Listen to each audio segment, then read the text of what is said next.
बबलू की उम्र कोई 10 साल की थी। उसके पिता का 2 साल पहले देहांत हो गया था। उसके पिता को शराब पीने की लत थी। शराब पीने की वजह से उनका लीवर खराब हो गया था और वो बहुत ही दर्दनाक मौत मरे थे। मरने से पहले उनके इलाज में घर की सारी जमा पूंजी भी खत्म हो चुकी थी। पिता की मौत के बाद परिवार का सारा भार बबलू की माँ के कंधे पर आ गया था। उसकी माँ लोगों के घर में बर्तन मांजकर अपना, बबलू और उसकी बहन का गुजारा चलाती थी। उनकी माँ जितना कमा पाती थी उनमें तो उनके परिवार का खाना पीना भी मुश्किल से हो पाता था। इसलिए बबलू और उसकी बहन को स्कूल जाने का सवाल ही पैदा नहीं होता था। दोनों एक सामाजिक संस्था द्वारा चलाए जाने वाले रात के स्कूल में जाते थे, जो बबलू जैसे गरीब बच्चों को मुफ्त में पढ़ाते थे। एक दिन जब बबलू की माँ काम पर जाने के तैयार हुई, अचानक उन्हें खांसी का दौर आया। वो खांसते खांसते बेदम होकर जमीन पर गिर पड़ी। बबलू और उसकी बहन ने किसी तरह माँ को सहारा देकर बिस्तर पर लिटाया। माँ, ये तुझे क्या हो रहा है माँ? लेकिन माँ कुछ बोल न पाई, बस खांसती रह गई। बबलू की छोटी बहन मुन्नी माँ की यह हालत देखकर रोने लगी। माँ की खांसी जो एक बार शुरू हुई तो फिर न रुकी। 2 दिन हो गए, ना माँ काम पर जा सकी और ना बबलू और उसकी बहन को खाने को कुछ मिल पाया।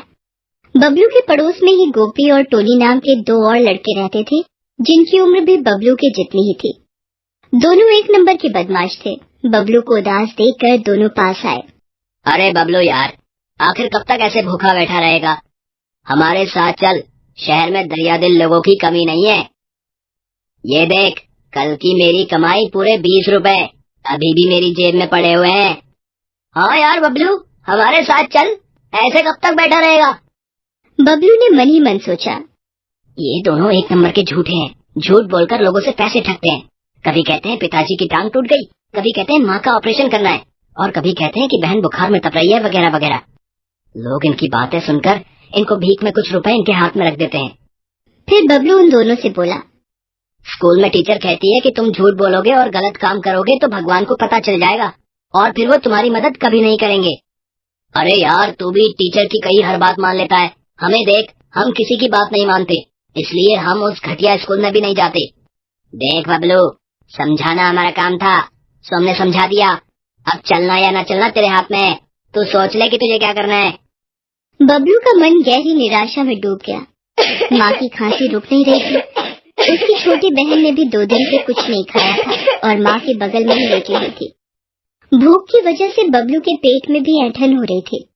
बार बार बेचारा घर के पास बने सरकारी नल से पानी पीकर भूख को भुलाने की नाकाम कोशिश कर रहा था। क्या करूं? जाऊं भीख मांगने दरवाजे दरवाजे गोपी और टोनी की तरह? फिर उसे रात के स्कूल में पढ़ाने वाली टीचर की बात याद आ जाती है। वो हर बार पाठ पढ़ाने के बाद कहती थी, अगर तुम सब अपनी मेहनत से कमाकर खाओगे तो ना कभी तुम्हारा पेट दुखेगा और ना ही कभी ज्यादा भूख लगेगी। टीचर की बात याद आते ही बबलू सोचने लगा, फिर भी ऐसे ही बैठे रहने से तो काम नहीं चलने वाला था। एक बार उसने अपनी माँ और बहन की शक्ल देखी। दोनों के चेहरे मुरझाए हुए थे। माँ को तो जैसे भूख और बीमारी ने मिलकर तोड़ दिया था। रह रहकर खांसते हुए उनका पूरा शरीर कांप जाता था और बेचारी मुन्नी का भी भूख के मारे बुरा हाल था। वो इतनी कमजोर हो गई थी कि अपनी आंखें भी खुली नहीं रख पा रही थी। आंखें बंद किए हुए अपनी माँ से चिपकी ऐसे पड़ी थी जैसे बंदरियों के बच्चे उससे चिपके रहते हैं। उन दोनों की ये हालत देखकर बबलू की आंखें भर आईं। नहीं, ऐसे तो ये मर जाएंगे। नहीं, मैं ऐसा नहीं होने दूंगा। मैं आज फिर जाऊंगा काम ढूंढने और 4 पैसे कमा कर ही लौटूंगा। ये सोचकर बबलू अपना सारा साहस बटोर कर वहाँ से निकल गया। लेकिन दिन भर मारा मारा फिरने के बाद भी उसे कहीं कोई काम नहीं मिला और भीख मांगना उसे गवारा नहीं था। थका हारा उसने एक बड़े से मकान के सामने बने प्याऊ से पानी पिया और फिर वहीं पेड़ की छांव में बैठ गया। उस घर से सटा हुआ एक नाला था। बबलू जब पेड़ की छांव में बैठा था तब उसे नाले से आवाज आई। उसने झांक कर देखा तो उसमें एक पिल्ला गिरा हुआ था। पिल्ला बहुत छोटा था और नाले से निकल नहीं पा रहा था। बबलू को उस पिल्ले पर दया आ गई। उसने वहीं पास पड़ी एक लकड़ी को उठाया और उसमें पिल्ले को फंसाकर बाहर निकाल दिया। बाहर निकलते ही पिल्ले ने अपने शरीर को झाड़ा और एक तरफ भाग गया। बबलू के चेहरे पर मुस्कान दौड़ गई। ये सारा माजरा उस बड़े से मकान से एक महिला देख रही थी, जो दरअसल उस मकान की मालकिन थी। मालकिन को बबलू की ये बात बहुत पसंद आई। उसने बबलू को बुलाया और कहा, बेटा तुम तो बहुत अच्छे हो, लो ये 10 रुपए। किस बात के पैसे आंटी? तुमने उस बेचारे पिल्ले को निकाला इसलिए। तो क्या हुआ आंटी, वो बेचारा नाली में गिर गया था, मैंने तो सिर्फ उसकी मदद की। मैं इस काम के पैसे नहीं ले सकता क्योंकि मैंने कोई मेहनत का काम नहीं किया है। अगर आपको कोई काम करवाना है तो मुझे बताओ, मैं वो काम कर दूंगा और फिर उसके पैसे लूंगा और फिर उन पैसों से अपनी माँ के लिए दवाई और बहन के लिए खाना ले जाऊंगा। स्वाभिमान से भरे शब्दों में भी बबलू अपने दर्द के भाव को छुपा नहीं पाया। उसकी सच्चाई भरी बातें सुनकर महिला की आंखें भी नम हो गई। मगर तुम इस तरह दिन के वक्त काम करोगे तो स्कूल कब जाओगे? मैं और मेरी बहन रात के स्कूल में पढ़ते हैं, आप उसकी चिंता मत कीजिए, पढ़ाई तो मैं कभी नहीं छोड़ने वाला। ठीक है, वो बड़ी वाली झाड़ू उठाओ और बगीचे में फैले पत्तों को समेट दो, मैं तुम्हें पैसे भी दूंगी और खाना भी। बबलू खुशी खुशी काम में लग गया। 2 घंटे की मेहनत के बाद बबलू ने सारे पत्ते समेट दिए। महिला ने खुश होकर 100 रुपए का नोट बबलू के हाथ में रख दिया और खाने के लिए रोटी, सब्जी, दाल और अचार भी दिया। बबलू खाने का सामान कागज में लपेट कर जाने लगा। तू खा क्यों नहीं रहा इसे? घर पर मेरी माँ और बहन भी भूखी हैं, उनके साथ खाऊंगा। महिला की आंखें एक बार फिर नम हो आईं। उसने कहा, अच्छा तू रोज यहाँ आ जाया कर, मेरे बगीचे में पानी दे दिया करना और फैले हुए पत्तों को समेट दिया करना, मैं तुझे रोज पैसे दूंगी और खाना भी। बबलू का चेहरा चमक उठा। वो खुशी खुशी बोला, आंटी मैं पक्का कल से रोज आऊंगा। आत्मविश्वास और खुशी से भरा हुआ बबलू फिर अपने घर की ओर दौड़ पड़ा।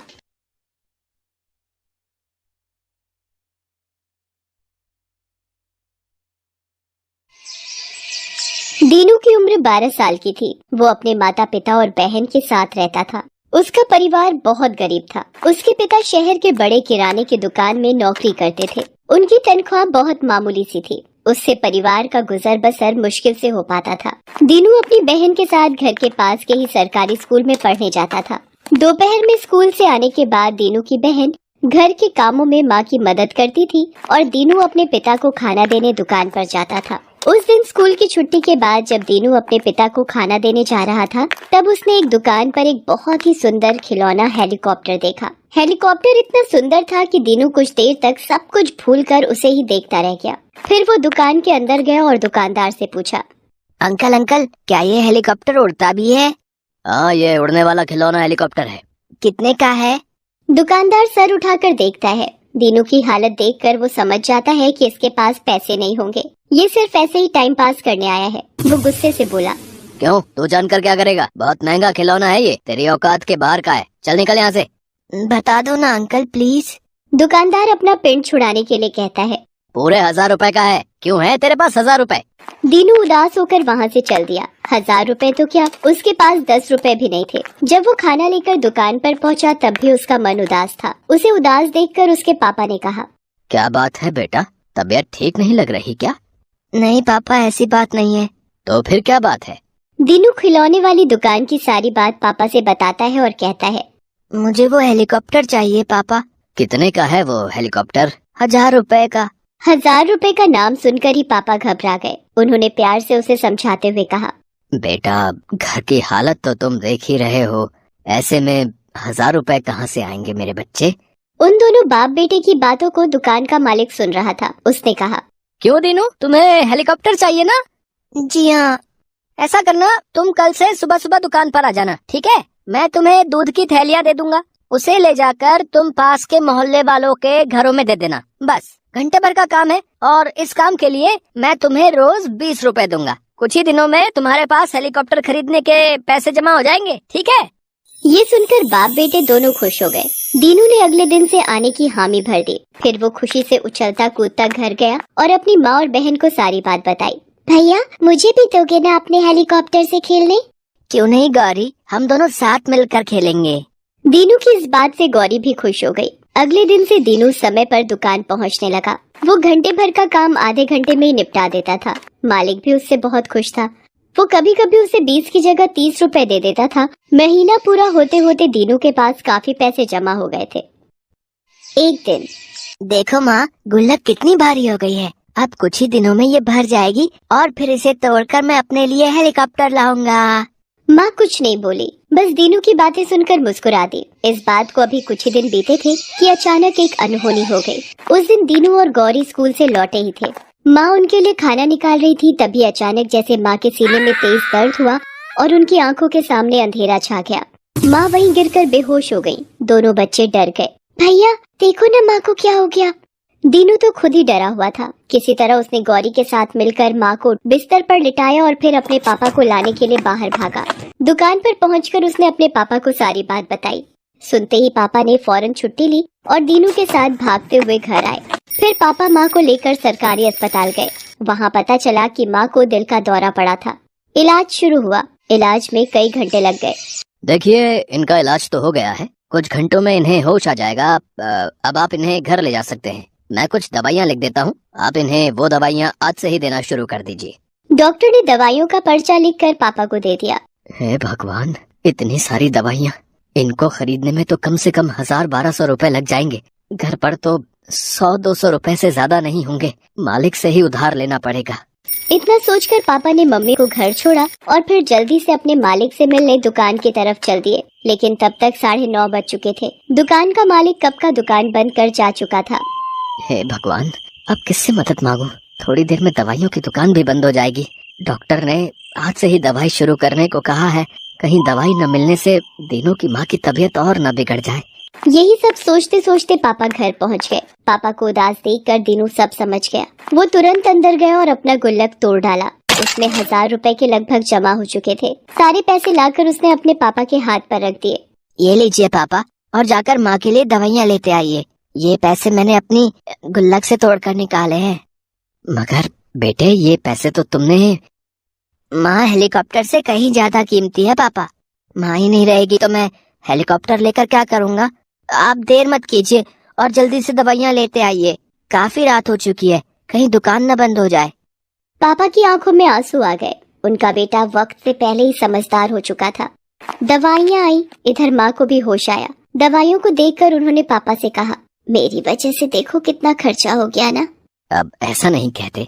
इतने पैसे आए कहाँ से? घर में तो 100-200 से ज्यादा रुपए थे नहीं। क्या कहीं से उधार लिया है? नहीं तो। तभी माँ की नजर कमरे के कोने में पड़ी। वहाँ टूटी हुई गुल्लक के टुकड़े पड़े थे। उन टुकड़ों को देखकर माँ सब समझ गई। उनकी आंखें नम हो गईं। उन्होंने दीनू को अब कहा, मेरा बेटा आज बड़ा हो गया है। मगर बेटा, तूने तो ये पैसे अपने खिलौने के लिए रखे थे, जिसे तू इतने दिन से खरीदना चाहता था। खिलौने तो बहुत आ जाएंगे माँ, लेकिन अगर तुम्हें कुछ हो जाता तो मैं ऐसे खिलौने लेकर क्या करता। माँ और पापा दोनों की आंखों में फिर से आंसू आ गए और उन्होंने प्यार से दीनू को गले लगा लिया।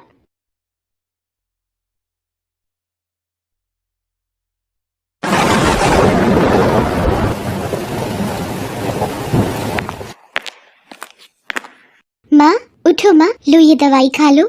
हाँ बेटा, जरा मदद कर दे बेटा, अब तो शरीर उठने को राजी नहीं है। सीनू अपनी माँ सविता को सहारा देकर बिस्तर पर बिठाती है। सीनू बहुत ही समझदार और एक जिम्मेदार लड़की थी। कई साल पहले एक सड़क हादसे में सीनू ने अपने पिता को खो दिया था। इस हादसे के बाद से ही सीनू की माँ सविता बहुत बीमार रहने लगी। धीरे धीरे तबीयत बिगड़ती गई और वो बिस्तर पर आ गई। अब सीनू को ही सब कुछ संभालना था। उसने शहर के मेन मार्केट में सब्जी बेचना शुरू कर दिया। छोटी सी उम्र में वो घर का खर्चा चला रही थी, लेकिन किसी अच्छे डॉक्टर से अपनी माँ का इलाज करवा पाना उसके बस से बाहर था। दवाई खाने के बाद सविता सीनू के सिर पर हाथ रखती है और कहती है, तूने कुछ खाया बेटा? हाँ माँ, खा लिया। तुम मेरी चिंता मत करो, बस आराम करो और सबसे जरूरी बात, खुश रहा करो। मैं बाजार जा रही हूँ, कोई भी परेशानी हो तो पड़ोस से बिमला मौसी को बुला लेना, ठीक है? सविता सीनू को एकटक देख रही थी और अचानक रोने लगी। सीनू ने उसके आंसू पोंछे और उससे पूछा, क्या हुआ माँ, क्या सोचने लगी तुम? मुझे माफ कर दे बेटा, इतनी सी उम्र में तुझे कितनी मेहनत करनी पड़ रही है और मैं सारा दिन बस बिस्तर पर ही पड़ी रहती हूँ। काश तेरा कोई भाई होता तो आज हमारी ये हालत ना होती। ये कैसी बातें कर रही हो माँ? तुम बीमार हो इसलिए कुछ नहीं कर पा रही हो, और मेरा भाई होता तो वो भी यही करता जो मैं कर रही हूँ। जो है सब अच्छा है, अब तुम आराम करो, मैं चलती हूँ और ज्यादा सोचना मत। इतना कहकर सीनू सब्जियों का ठेला लेकर बाजार की तरफ चली गई। उसने भले ही अपनी माँ को दिलासा दे दिया था, लेकिन सच तो ये था कि उसे भी किसी सहारे की जरूरत थी। एक भाई की कमी उसे भी महसूस होती थी, लेकिन हालात से समझौता करना सीनू को आता था। वो सब कुछ भूलकर सब्जी बेचने लगी। तभी वहाँ एक बाइक आकर रुकी। बाइक पर करीब 22-23 साल का लड़का था, जो बाइक रोककर किसी से फोन पर बात करने लगा। अरे कैसी बातें कर रहे हो, ऐसा बिल्कुल नहीं होना चाहिए। वो सारा सामान गरीब बच्चों के लिए है, उन तक ही पहुंचना चाहिए। तुम रुको, मैं आता हूँ जल्दी, फिर देखता हूँ। वो लड़का आदित्य था, जो एक सॉफ्टवेयर कंपनी में काम करता था, साथ ही एक समाज सेवी संस्था से भी जुड़ा था। सीनू ने उसे देखा तो उससे बोली, भैया, ओ भैया, कुछ सब्जी भाजी ले जाओ घर के लिए, सबकी सब एकदम ताजी हैं। नहीं गुड़िया, अभी घर नहीं जा रहा हूँ, कहीं और जाना है, फिर कभी ले जाऊंगा। आदित्य की बात सुनकर सीनू का चेहरा उतर जाता है। आदित्य जैसे ही जाने के लिए अपनी बाइक स्टार्ट करता है तो वो स्टार्ट नहीं होती। वो कई बार कोशिश करता है लेकिन सब बेकार। उसे देर हो रही थी, अब वो परेशान होने लगा। ये देखकर सीनू ने उससे कहा, भैया जी, आपने मुझसे सब्जी नहीं खरीदी ना, तो देखो आपकी फटफटिया भी बुरा मान गई। लेकिन आप चिंता मत करो, आप 2 मिनट रुको, मैं किसी को जानती हूँ जो आपकी मदद कर सकता है। सीनू आदित्य को अपनी सब्जियों के पास छोड़कर चली गई। कुछ ही मिनटों में वो अपने साथ एक मैकेनिक को ले आई, जिसकी दुकान पास में ही थी। उसने आदित्य से कहा, लो भैया, ये हैं गाड़ियों के डॉक्टर, ये सब ठीक कर देंगे। आदित्य सीनू की बात पर मुस्कुरा देता है। मैकेनिक अपने काम पर लग जाता है। आदित्य सीनू से कहता है, गुड़िया, तुम्हारा बहुत बहुत शुक्रिया। तुम मदद ना करती तो पता नहीं कितनी देर लग जाती। वैसे नाम क्या तुम्हारा, और तुम्हारे पापा का है? मेरा नाम सीनू है, और मेरे बाबा वो तो भगवान जी के पास चले गए कई साल पहले। ओह, और तुम्हारी माँ, और कौन है तुम्हारे घर में? बस माँ और मैं। माँ भी बहुत बीमार है, वो तो बिस्तर से उठ भी नहीं सकती। अरे, तो तुम रोज यहाँ अकेले ही सब्जी बेचती हो? तुम्हारी मदद के लिए कोई नहीं है? नहीं भैया जी, कोई नहीं है मेरी मदद करने को। आप ही कर दो मेरी मदद, कुछ सब्जियाँ खरीद लो। 4 घंटे हो गए यहाँ खड़े खड़े। आज तो बोनी भी मुश्किल लग रही है। रक्षाबंधन आने वाला है, सोचा था सब्जी बेचकर जो पैसे मिलेंगे उनसे खूब सारी राखियाँ ले आऊंगी, तो उन्हें बेचकर और अच्छी कमाई हो जाएगी।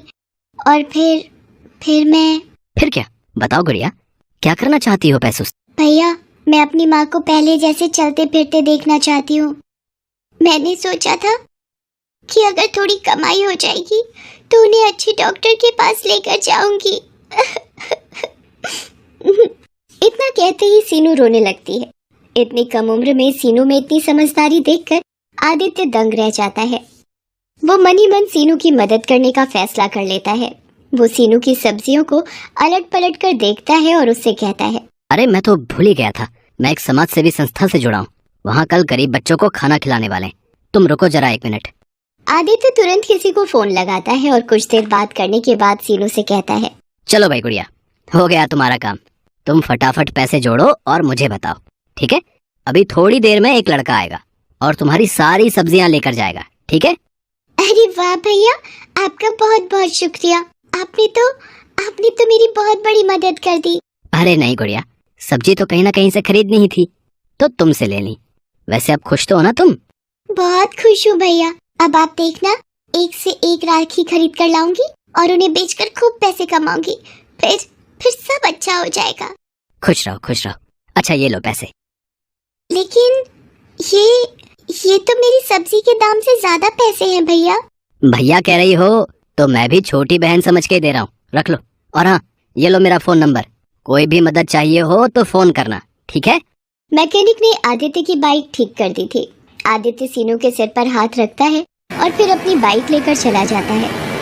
सीनू काफी देर तक आदित्य के बारे में ही सोचती रही। शाम के वक्त आदित्य की संस्था से एक लड़का आकर सीनू से सारी सब्जी ले जाता है। सीनू बहुत खुश थी।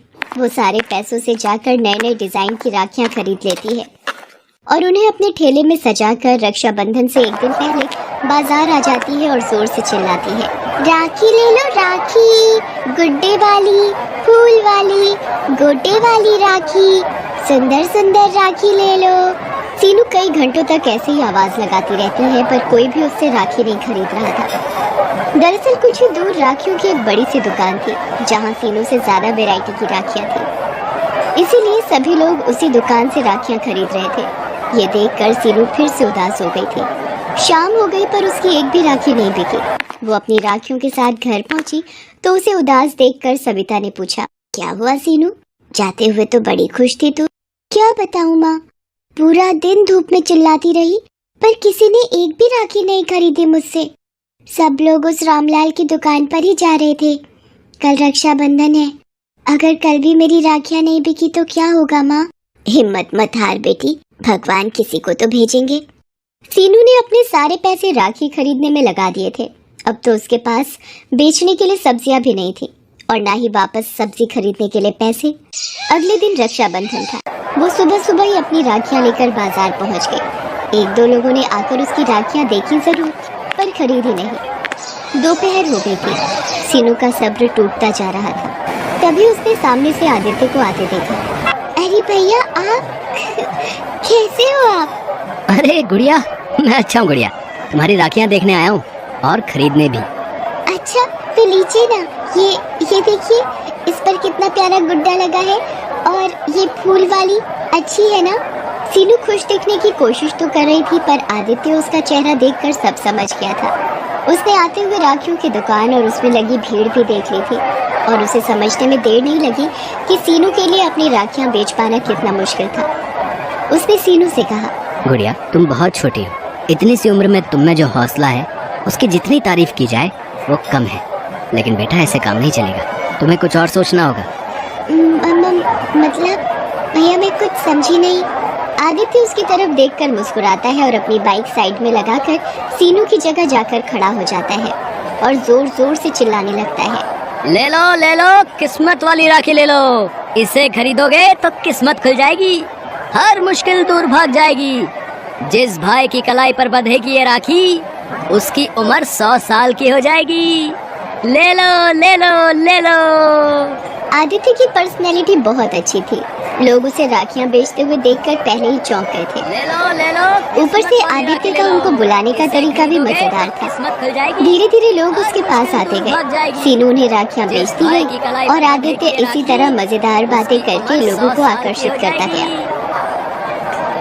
कुछ ही देर में सीनू की सारी राखियां बिक गई। ये देखकर आदित्य बहुत खुश हुआ।